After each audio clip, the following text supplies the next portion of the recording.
할렐루야. 하나님께서 이 시간 크신 은혜와 사랑을 우리 모두에게 베풀어 주실 줄 믿습니다. 어른들을 위한 우화집에 나오는 한 이야기입니다. 한번 들어보시기 바랍니다. 눈발이 휘날리는 어느 겨울날이었습니다. 추위를 피해서 남쪽으로 날아가던 두 마리의 까치가 있었습니다. 한 마리는 어미까치였고 또 다른 한 마리는 아들까치였습니다. 먼 길을 날아오느라고 아들까치가 힘들어하자 어미까치가 그 아들까치를 등에 업고 날아가기 시작했습니다. 그러면서 어미까치가 아들까치에게 이렇게 물었다고 하죠. 얘야, 지금은 내가 기운이 좋아서 너를 업고 간다마는 내가 늙은 후에는 너가 나를 업고 가면 좋겠구나. 나를 업어줄 수 있겠니? 그러자 아들까치가 이렇게 냉정하게 대답을 했다고 해요. 아니, 제가 왜 어머니를 업고 가요? 안 됩니다. 그때가 되면 나도 내 새끼를 업고 가야 되잖아요. 거기에다 어머니까지 업고 어떻게 날아가요? 저는 그렇게 못해요.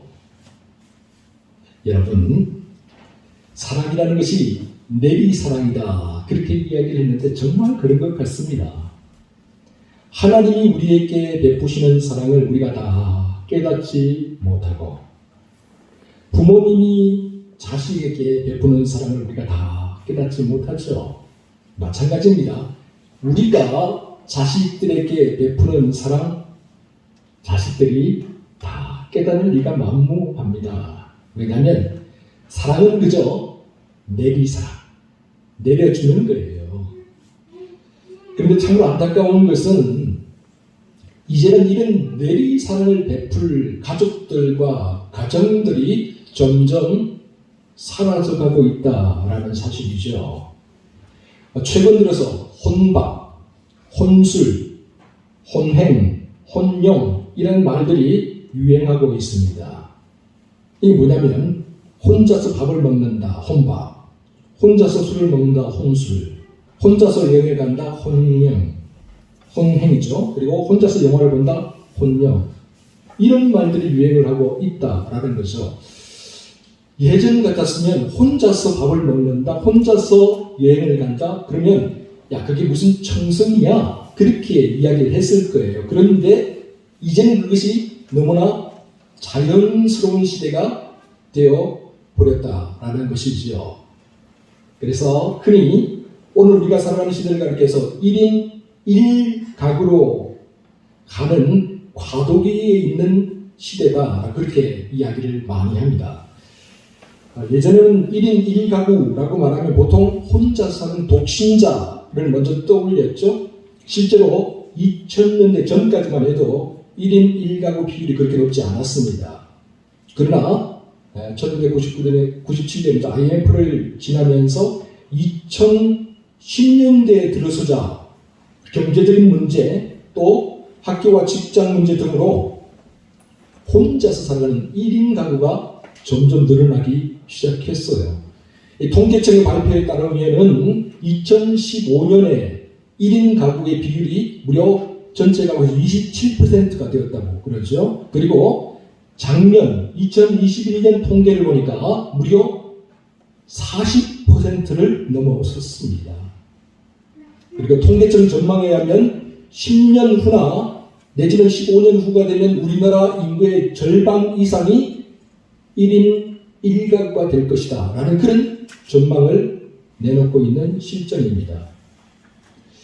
혼자 살기 때문에 개인에 대한 투자도 할 수 있고 취미 활동도 할 수 있고 여행도 할 수 있고 자기 꾸미기나 자기 개발 등에 많은 시간과 재정을 투자할 수 있다는 장점이 있죠. 그래서 요즘 청년들은 1인 1가구를 그렇게 나쁘게 생각하지 않아요. 좋게 생각을 하는 경향이 있습니다. 그러나 기성세대들은 1인 1가구가 결국에는 가정을 해치게 되고 우리나라 사회 전반을 와해시킬 위험이 있다라고 그렇게 많은 걱정을 하죠. 이처럼 세대가 달라지고 있고 삶의 방식이 달라지고 있습니다. 전반적으로 사회 풍습과 문화가 급격하게 변화되고 있습니다. 그러나 이런 와중에도 변하지 않는 한 가지 사실이 있어요. 그것은 사람이라면 누구나 행복해지고 싶어 한다는 사실이에요. 그렇죠? 이것은 나이가 들면 나이가 들수록 더욱더 절실하게 다가오는 문제입니다.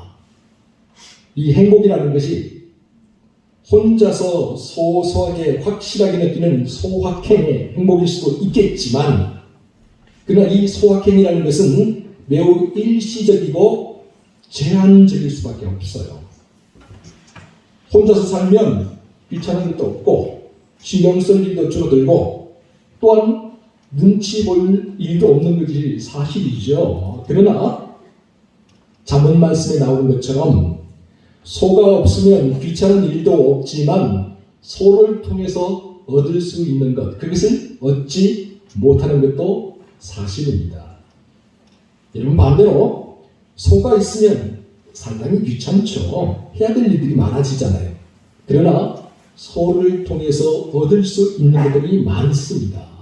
이처럼 가정과 가족이 없으면 귀찮은 것도 없고 신경 쓸 일도 없고 눈치 볼 일도 없고 해야 될 일도 없지만, 그러나 그만큼 우리가 얻을 수 있는 게 적어집니다. 반대로 가정과 가족이 있으면 신경 쓸 일이 많습니다. 해야 될 일도 많아요. 서로 눈치도 봐야 될 일도 많죠. 그럼에도 불구하고 가정을 통해서, 가족들을 통해서 얻는 것들이 많다. 저는 그 중에서 가장 큰 것이 무엇이냐고 묻는다면 아마도 함께하는 행복이 아닐까, 그렇게 생각을 해봅니다. 가정을 통해서, 가족을 통해서 얻게 되는 이 행복, 이게 결코 작은 게 아니다. 오늘 우리가 읽은 본문 시편 128편은 이스라엘 백성들이 하나님의 성전으로 올라가면서 불렀던 노래입니다. 그래서 우리 시편 128편 머릿말에 보면 성전으로 올라가며 부르는 노래라는 그런 제목이 달려있는 것을 볼 수가 있죠. 유대인들은 유월절, 오순절, 장막절과 같은 절기가 다가오면 저 북쪽 끝에 갈릴리 지방에 있는 사람이든지 아니면 저 남쪽 끝 부엘세바 지방에 있던 사람이든지 성인 남자가 된 누구나 예루살렘 성전으로 올라가서 하나님께 제사를 드려야만 했습니다. 그런데 이때 성인 남자들만 올라가느냐? 그렇지 않아요. 아이들까지 온 가족들이 함께 손을 잡고 올라가는 경우가 참 많았습니다. 그래서 6월절, 오순절, 장막절이 되면 이 순례, 예루살렘 성전의 순례의 길이 정말 대단했다라고 하죠. 예루살렘 성전에 모이는 사람들이 많을 때는 100만 명이 넘었다고 그래요. 그곳에 사는 사람들이 2만 명, 3만 명밖에 안 됐는데 100만 명이 넘는 사람들이 한꺼번에 모일 만큼 그렇게 많았다, 그렇게 이야기를 하죠. 옛날에는 오늘날처럼 그렇게 도로 상황이 좋지 않았잖아요. 교통수단도 그렇게 발달되지 않았잖아요. 그래서 여러분 북쪽 끝에서 남쪽 끝에서 다 함께 예루살렘에 올라가면 적어도 3일에서 4일 내지는 가족들과 함께 올라오면 약 일주일 정도 시간이 걸렸어요. 그때 뭘 하느냐? 이 성전으로 올라가는 노래를 불렀던 거예요. 그 가는 길에, 그 밤에 잠을 자면서. 그래서 성전으로 올라가는 노래가 시편 120편에서 134편까지 15개가 우리 시편에 수록되어 있는 것을 볼 수가 있습니다. 그 중에서 오늘 우리가 읽은 시편 128편은 특별히 가정과 관련된 시편이라고 할 수 있습니다. 우리 본문 1절 같이 한번 읽어볼까요? 1절 시작. 여호와를 경외하며 그의 길을 걷는 자마다 복이 있도다. 아멘. 그렇습니다, 여러분. 하나님을 믿고 경외하는 가정은 복이 있습니다. 예수 그리스도를 믿는 믿음의 신앙의 반석 위에 가정을 세운 그 집은 복이 있습니다. 참으로 주님의 말씀을 기준으로 삼고 살아가는 가정은 복된 가정입니다. 이런 가정은 비바람이 몰아치고 홍수가 나도 흔들리지 않죠. 아무리 세상의 풍파가 요란하고 흉흉하여도, 아무리 외부에서 시련과 고난의 파도가 밀어닥친다 해도 쉽게 무너지지 않습니다. 왜요? 믿음과 신앙으로 뭉쳐있기 때문에, 서로에 대한 배려와 사랑으로 똘똘 뭉쳐있기 때문이죠. 그래서 미국의 상담 심리학자 로렌스 플랩은 결혼 건축가라는 책에서 우리 그리스도인들이 생각하고 판단하고 행동할 때마다 모든 일들을 진리의 평균대 위에 올려놓고 되돌아보아야 된다, 그렇게 말을 해요. 이 진리의 평균대라는 것이 뭐냐? 예수 그리스도 안에서 나는 중요하고 안전하다. 그러므로 나는 어떤 상황 가운데서도 하나님 앞에서 책임감 있게 행동하고 살아갈 수가 있다. 믿음으로 사는 거죠. 이 진리의 평균대 위에 나의 믿음을 항상 달아보는 거죠. 사랑하는 성도 여러분, 우리가 젖은 옷을 꽉 쥐어짜면 그 젖은 옷에 있던 물이 쭉 흘러내리지 않습니까? 마찬가지예요. 우리가 정말 우리 안에 예수 그리스도로 가득하다면 우리를 쥐어짜면 짤수록 뭐가 나옵니까? 예수 그리스도가 흘러나오게 되어 있어요. 우리 안에 예수 그리스도가 가득하면 우리가 환난을 당하고 어려움을 당하면 당할수록 예수 그리스도가 흘러나오게 되어 있어요. 그런데 우리 안에 예수 그리스도가 아니라 세상 것들로 가득하면 어떨까요? 우리의 삶을 쥐어짜면 세상에 있는 온갖 찌꺼기들이 다 흘러나오고, 그동안 내 안에 잠시 잠깐 이렇게 가라앉았던 세상 것들이 다 올라오게 되는 거예요. 우리 안에 예수 그리스도, 하나님을 경외하는 마음이 있다면, 그 믿음과 그 마음으로 살아간다면 그 가정이야말로, 그 삶이야말로 참으로 복된 인생이다 라는 것입니다. 그래서 앉으나 서나 예수님 생각, 우리가 누워자나 또 일어나나 예수님 생각, 이 생각으로 가득하게 될 때 그 삶이 하나님 주신 은혜와 축복으로 가득하게 되고 그 가정이 복된 가정이 될 수 있는 거죠. 그래서 그런 걸까요? 시편 128편을 읽어나가다 보면 참 마음이 따뜻해진다 라는 것을 느끼게 돼요. 하나님을 믿는 결실한 포도나무와 같은 아내가 있는 가정, 예수 그리스도를 믿는 어린 감람나무와 같은 자식들이 있는 가정, 그리고 이들 모두가 한 믿음과 한 신앙을 가지고 식탁에 둘러앉아서 음식을 먹으며 오순도순 이야기할 수 있는 가정, 이처럼 시편 128편은 복 있는 가정, 행복한 가정의 모습을 마치 한 편의 사파처럼 오늘 우리에게 그려서 보여주고 있습니다. 참으로 이런 가정을 이룰 수 있다면 얼마나 행복할까요? 참으로 이런 가정에 우리가 살아갈 수 있다면 정말 복된 인생이 될 수 있겠죠. 영국의 소설가인 조지 미어가 이런 이야기를 쓴 적이 있어요. 어떤 사람이 영원하고 참된 행복을 찾아서 집을 나섰습니다. 아내와 자녀들을 버려두고 진짜 행복을 찾아오겠다고 그렇게 다짐을 하면서 가정을 나선 거죠. 그는 남들이 행복하다라고 하는 것을 다 돌아다녀 보았어요. 그리고 정말 저 사람은 행복하다라고 말하는 사람들도 다 만나 보았어요. 그러나 그가 찾는 영원하고 참된 행복은 그 어디에도 없었습니다. 그렇게 한평생을 영원하고 참된 행복을 찾아 헤맸지만 끝내 찾을 수가 없었죠. 그렇게 세월이 흘렀습니다. 어느덧 노인이 되어 있었습니다. 결국 그는 늙고 지친 몸을 이끌고 다시 집으로 돌아오게 되었죠. 돌아온 그를 보며 아내와 자녀들이 반갑게 맞이합니다. 아버지, 돌아가신 줄 알았습니다. 여보, 당신이 무사히 돌아오셨군요. 아내의 포근한 미소가 거기에 있었습니다. 자녀들의 진심 어린 공경이 거기에 있었습니다. 가족들의 따사로움과 푸근함이 있었고 밝고 맑은 웃음이 거기에 있었습니다. 서로를 위해 주는 따뜻한 그리고 애틋한 마음이 바로 거기에 있었습니다. 그제야 그는 깨닫게 되죠. 그가 평생토록 그토록 찾아 헤매던 영원하고 참된 행복이 바로 거기에서부터, 바로 가정에서부터 시작된다는 사실을 그제야 그는 깨닫게 된 것입니다.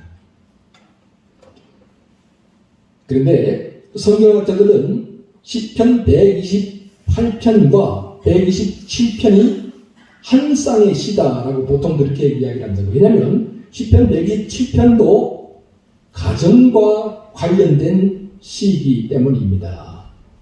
127편을 솔로몬이 지었죠. 이 노래도 역시 마찬가지로 성전으로 올라가면서 부르는 노래였는데 127편과 128편은 분위기가 완전히 다른 시예요. 127편은 약간 허무함을 노래하고 내가 수고를 해도 그 열매를 먹지 못하는 것에 안타까워하는 그런 내용이 나온다면 시편 128편은 우리가 읽어본 것처럼 복된 가정, 행복한 가정에 대한 그런 이야기가 나오기 때문입니다. 여러분, 시편 127편을 한번 읽어보면 헛되다는 말이 계속 반복해서 나와요. 여호와께서 집을 세우지 아니하시면 집을 세우는 자의 수고가 헛됩니다. 여호와께서 성을 지키지 아니하시면 성을 지키는 자의 수고도 헛됩니다. 심지어 이른 아침부터 저녁 늦게까지 열심히 일하는 것조차도 헛되다고 솔로몬은 그렇게 말을 하고 있죠. 왜요? 우리가 수고를 해도 아무것도 누릴 수가 없는 거예요. 여러분, 가장 허무한 인생이 뭡니까? 수고의 대가를 누리지 못하는 인생이잖아요. 이처럼 솔로몬은 하나님께서 우리 삶의 기초가 되지 않으면, 그리고 하나님께서 우리 삶의 건축가가 되지 않으면 모든 것이 헛되며, 또한 우리가 수고한 결과를 보정받을 수 없다라고 분명히 이야기를 합니다. 그러다가 반면에 128편으로 넘어오게 되면 분위기가 완전히 바뀌게 되죠. 시편 128편은 시편 127편과 정반대 인생을 그립니다. 수고한 사람의 결과를 보정받는 인생을 우리에게 보여주기 때문입니다. 그래서 시인은 본문 서두에서부터 만일 우리가 하나님을 경외하고 그분이 원하는 길을 걸을 수 있다고 한다면 우리가 수고한 대로 그 결과를 얻게 될 것이다 라는 사실을 분명하게 밝히며 시작합니다. 우리 본문 1절과 2절을 다시 한 번 더 읽어보도록 하겠습니다. 시작. 여호와를 경외하며 그의 길을 걷는 자마다 복이 있도다. 내가 내 손이 수고한 대로 먹을 것이라. 내가 복되고 형통하리로다.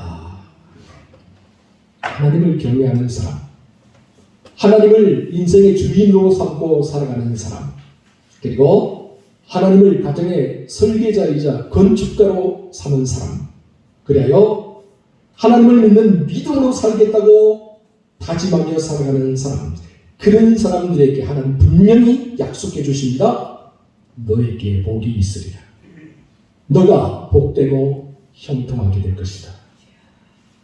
뿐만 아니라 하나님께서는 시편 128편 결론 부분에 가서는 다음과 같은 세 가지의 축복을 약속해 주시죠. 첫 번째, 여호와를 경외하는 자는 이같이 복을 얻으리로다. 너는 평생에 예루살렘의 번영을 보며 살게 될 것이다. 그리고 또한 내 자식의 자식을 보며 그 자식이 번성하는 모습을 보며 살게 될 것이다. 이처럼 시편 128편에는 믿음의 사람들에 대한 하나님의 분명한 약속과 선언이 담겨져 있습니다. 사랑하는 성도 여러분, 가정은 우리가 수고한 결과가 나타나는 삶의 마당이라고 할 수 있습니다. 즉 우리는 가정의 행복을 위해서, 가족들을 지키기 위해서 오늘도 기쁘고 즐겁게 땀을 흘리며 일을 하는 거죠. 우리 믿음의 수고의 결과로 말미암아 온 가족이 마음 놓고 식탁에 둘러앉아서 드럼드럼 이런저런 이야기를 할 수 있는 것. 거기에서부터 우리의 진정한 믿음의 보람과 행복을 맛보게 되는 거죠. 그러므로 여러분 무엇보다도 가정을 소중하게 여기고 가족들을 소중하게 여길 수도 있어야 합니다. 그런데 한 가지 정말 중요하게 우리가 주의해야 될 점이 있어요. 그건 뭐냐? 너무 내 가정, 내 가족만 생각하고 챙기려 해서는 안 된다는 거예요. 우리의 가족, 우리의 가정이 소중한 게 맞습니다. 분명해요. 그러나 이와 동시에 내 곁에 있는 다른 사람들의 가정도 소중하고 내 곁에 있는 다른 사람들의 가족도 소중한 사실 우리가 절대 잊어서는 안 됩니다. 나만 잘 되고 내 가족만 잘 되면 된다? 내 교회만 잘 되면 된다? 다른 사람이 죽든 말든 어떻게 되든 말든 그저 나만, 내 가족만, 내 교회만 잘 되면 된다. 그런 생각? 여러분 이런 생각에 사로잡히게 되면 중대한 문제와 중대한 결론을 우리가 낼 수 있어요. 그리스도인들은 좀 더 넓게 생각해요. 좀 더 넓게 바라볼 수 있어야 돼요. 그러지 못하면 반드시 이기적이라고, 반드시 편협하다고 지탄을 받게 되어 있어요. 여기 한 여인이 있습니다. 그녀의 삶을 돌아보면 참 기구한데 학생들을 가르치는 원래 학교 교사였죠. 남편은 말단 공무원이었어요. 근데 이 여인에게 병이 생겨서 북해도로 가서 요양을 하게 되었습니다. 그럼 교사를 그만두게 되었죠. 그래서 남편의 물것 갖고는 살 수가 없으니까 너무 바쁩니다. 뭔가를 조그만하게 시작을 하게 되었어요. 여기는 다른 가게들보다 물건들을 좀 보기 좋게 배치를 하고 찾아오는 손님들에게 정말 정직하고 친절하게 되어 있습니다. 그러자 이 여인에 대한 가게에 대한 소문이 막 커져가기 시작했어요. 그래서 사람들이 이 여인의 가게로만 자꾸 몰려드는 거죠. 매일매일 장사가 정말 잘 되었습니다. 정말 작고 볼품없는 조그만 가게였음에도 불구하고 매일 트럭으로 물건을 구입해야 할 만큼 그 정도로 호황을 누렸다고 해요. 그러나 나의 행복이 때로는 주변에 있는 다른 사람들에게 불행으로 다가갈 때가 있잖아요. 그녀의 가게로 말미암아 근처의 가게들이 부도위기에 놓인 거예요. 그녀의 가게는 매일매일 호황을 누리면서 행복했지만 반면에 근처에 있는 다른 가게들은 파리만 날리면서 불행하게 된 거죠. 어느 날 저녁이었습니다. 퇴근하고 집으로 돌아오던 남편이 그녀에게 이렇게 말을 해요. 여보, 우리 가게 때문에 다른 가게들이 문을 닫으려고 한대. 우리가 어떻게 하면 좋을까? 두 부부 모두 예수 그리스도를 믿는 사람이었습니다. 그날 밤 간절히 기도를 하고 잠자리에 들었습니다. 그러나 잠을 자지 못하고 두 사람 다 뒤척이기 시작했어요. 어떻게 할까? 어떻게 하는 것이 정말 주님이 기뻐하시는 일일까? 어떻게 하는 것이 그리스도로서 정말 바람직한 행동일까? 그렇게 묻죠. 주님, 내가 어떻게 해야 합니까? 그리고 그 다음 날부터 그녀가 가게의 물건의 양과 종류를 하나씩 줄여가기 시작했어요. 가게에 물건이 떨어지면 주문하지 않는 거예요. 그리고 이 가게에 없는 물건을 찾으면 손님에게 저 옆집에 가면 있습니다라고 친절하게 옆집을 소개를 시켜주기 시작했죠. 그러니까 점점 수입은 줄어들었겠죠. 그러니까 수입이 줄어들면서 사람들이 이제 골고루 나누어지게 되니까 시간적인 여유가 생기게 되었어요. 그러니까 비교적 한가롭게 되었죠. 그래서 평소에 좋아하던 독서를 즐기던 그녀가 여유로운 시간을 가지고 틈틈이 글을 쓰기 시작했습니다. 그리고 마침내 신문사에서 주최하는 소설 원고 모집에 당선이 되었습니다. 여러분, 그렇게 해서 탄생하게 된 소설이 저 유명한 미우라 아야코의 빙점이라는 소설입니다.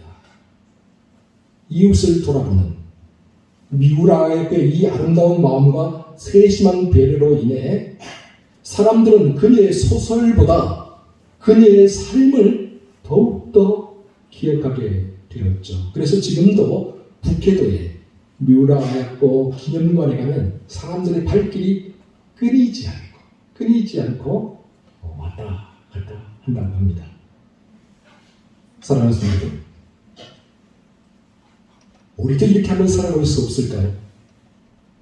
오늘 우리도 내 욕심, 내 가족, 내 교회만 챙기는 것이 아니라 내 주변에 있는 사람들, 그들의 필요와 그들의 문제, 그리고 그들의 아픔과 그들의 한숨을 돌아보며 살아갈 수는 없을까요? 바쁘고 급하게만 뛰어가던 내 발걸음을 잠시 멈추고 주변을 돌아볼 수는 없을까?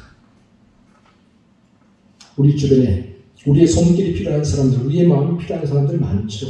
그들에게 우리가 한 번쯤이라도 따뜻하게 사랑의 손길을 내밀며 살아갈 수는 없을까요?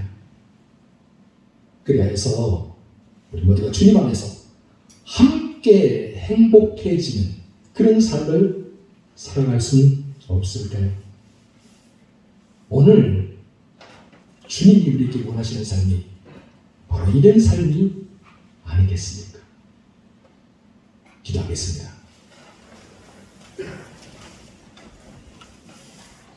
모든 가정의 주인이 되시는 주님, 이 시간 우리 양동교회 성도 한 사람을 지키시고 보호하여 주시옵소서. 우리 양동교회에 속한 가족들과 가정들을 지키고 보호하여 주옵소서.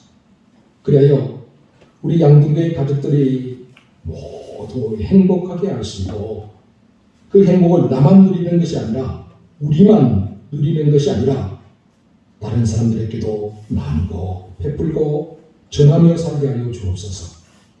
그리하여 함께 행복해지는 삶을 살아가는 우리 모두가 되게 해 주옵소서. 이 모든 말씀을 우리 구주 예수 그리스도의 이름으로 기도하옵나이다. 아멘.